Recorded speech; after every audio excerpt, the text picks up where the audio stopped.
गलत बात नहीं थी वो। अगर हम जब जम्मू कश्मीर के हम हालात देखते हैं, जो मुश्किलात हैं, जो यहाँ पर माहौल बना है 2019 के बाद, उसका ये तकाजा था कि हम लोग इकट्ठे चलते, एक इत्तेहाद के साथ आगे चलना था हमें। और क्योंकि आपको मालूम है हजारों नौजवान हमारे जेलों में बंद हैं, बात नहीं आप कर सकते हो। हमारी तो क्या बात, आप जो जर्नलिस्ट हैं बात करते हैं, कितने सारे हैं हमारे जर्नलिस्ट बंद हैं।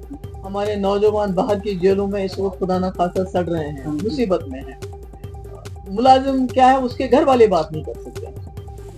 हर हिसाब से देखिए कि एक बहुत ही जाति का माहौल चल रहा है। तो इस माहौल में हमारा इकट्ठे चलना बहुत जरूरी था।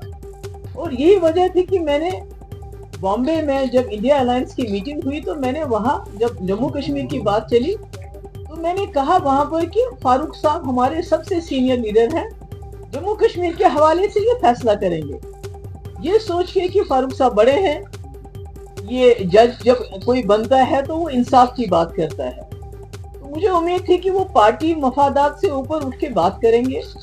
और अगर यही फैसला करना जो उन्होंने किया, अगर उनको लगा, फारूक साहब को लगा, उमर साहब को लगा कि पीडीपी की आवाज से बेहतर आवाज हमारे पास लोग हैं, जो नुमाइंदे हैं, वो ज्यादा बेहतर तरीके से जो जम्मू कश्मीर के लोगों का दर्द है, जो यहाँ की तकलीफ है, जो यहाँ की मुसीबत है, उसकी अक्कासी पार्लियामेंट में कर सकती, तो कुछ भी नहीं करना था।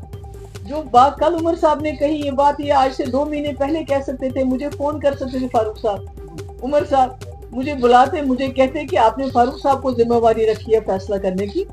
हमने ये फैसला किया है किसी वजह से कि आप शायद हमारे लोग बेहतर वहाँ नुमाइंदे बन सकते हैं, बेहतर तरीके से आप जम्मू कश्मीर की आवाज पहुंचा सकते हैं, इसलिए हमने ये फैसला ऐसा कर दिया है कि आप मत लड़िए, हम सिर्फ लड़ेंगे। तो शायद जो लार्जर इंटरेस्ट है, क्योंकि आप देखिए हम किस चीज के लिए लड़ रहे हैं, हम तो लुट चुके हैं, हमारे पास क्या है अब।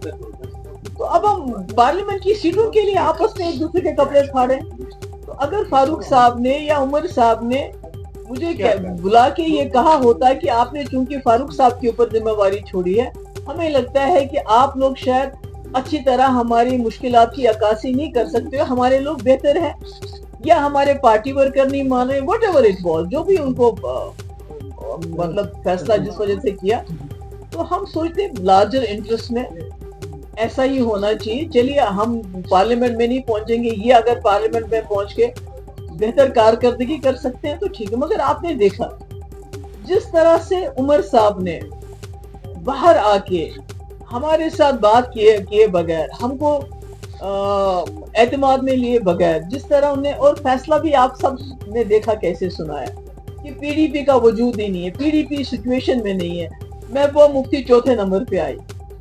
उससे क्या हुआ कि जो मेरा वर्कर है, आपका मालूम है पिछले 5 साल से बीजेपी ने मेरी पार्टी सारी तोड़ के रख दी, बड़े बड़े सारे लीडर निकाल। अब मेरे साथ कौन है? मेरा वर्कर, जो बेचारा फाका रह के जेब से पैसा खर्च करके मेरे जलसे जुलूस मीटिंग्स में आता है।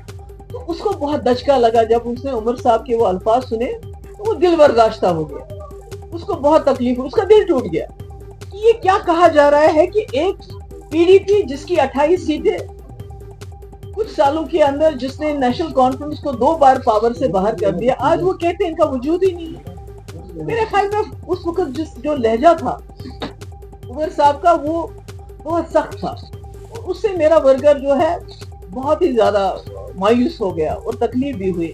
तो आज मैं किस मुंह से जाके वर्कर को बोलूंगी कि उमर साहब कहते हैं जी पीडीपी को कैंडिडेट नहीं उठाना चाहिए, उनको हमें सपोर्ट करना चाहिए। तो ये क्या ये आसान है? जब आसान था तब तो इन लोगों ने किया नहीं, जब इनको ऐसा करना चाहिए था तब तो किया नहीं।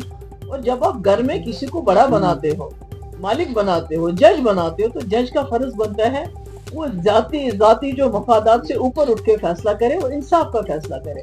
तो मुझे लगता है मुझे आज आपके साथ ये बात इसलिए भी करनी पड़ी क्योंकि हर तरह से मेरे वर्कर फोन कर रहे हैं, बहुत मतलब वो मायूस हो गए हैं कि ये क्या हो रहा है, इन्होंने तो हमारी इतनी बेइज्जती की है, तो हम क्या लड़ नहीं रहे हैं। तो इसलिए मैंने सोचा कि आप लोगों के साथ बात हो जाए। पीडीपी क्या उनको खुशी देने जा रही है, वहां से अपना कैंडिडेट खड़ा करेगी? देखिए पीडीपी तो इन्होंने तो हमारे पास कोई रास्ता ही नहीं रखा।